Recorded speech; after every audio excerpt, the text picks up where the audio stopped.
লাখ বাসিন্দার সব সরবরাহ বন্ধ রেখেছে ইসরায়েল। এতে যুদ্ধবিরতির সময় মজুত করা খাবারও ফুরিয়ে আসছে।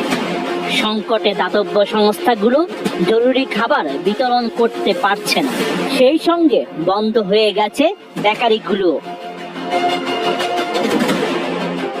এমন পরিস্থিতিতে গাজায় এক মুঠো খাবারের জন্য হাহাকার করছে ছোট্ট শিশুরা।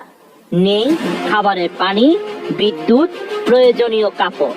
চিকিৎসা নেওয়ার জন্য যে হাসপাতাল প্রয়োজন তাও গুড়িয়ে দিয়েছে নেতানিয়াহুর বাহিনী।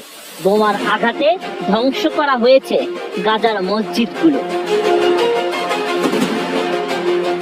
নিরীহ ফিলিস্তিনিদের উপর ইসরায়েলি বাহিনীর এমন বর্বরতায় নীরব ভূমিকার জন্য সমালোচিত হচ্ছে মধ্যপ্রাচ্যের মুসলিম দেশগুলো। বাংলাদেশ সহ বিশ্বের বিভিন্ন দেশে যখন ফিলিস্তিনিদের পক্ষে বিক্ষোভ হচ্ছে, তখন আরব দেশগুলো চলছে নাচ, গান আর আতশবাজির উৎসব। চলতি সপ্তাহে সৌদি আরবের আল উলার জাবাল আল ফিলে আয়োজন করা হয় ডিজে পার্টির। বিখ্যাত এলিফ্যান্ট রকের সামনে পাশ্চাত্য সুরে রাতভর নাচ গানে মেতেছেন তরুণ তরুণীরা, যা এরই মধ্যে সমালোচনার জন্ম দিয়েছে। সামাজিক মাধ্যমে ক্ষোভ প্রকাশ করেছেন নেটিজেনরা।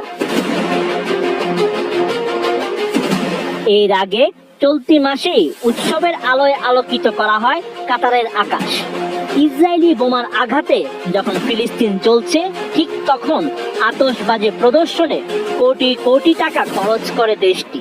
লুসাই শহরের এই উৎসবে অ্যাক্রোবেটিক শো, আতশবাজি ও রাতের আকাশে ড্রোনের সাহায্যে বিভিন্ন আলোর খেলা দেখানো হয়। এদিকে গাজা যুদ্ধ বন্ধের দাবি জানিয়ে লেখা এক চিঠিতে ইসরায়েলি বাহিনীর প্রায় 1000 কর্মকর্তা সই করেছেন। এই ঘটনার জেরে তাদেরকে বরখাস্তের হুমকি দিয়েছেন ইসরায়েলের প্রধানমন্ত্রী বেনিয়ামিন নেতানিয়াহু।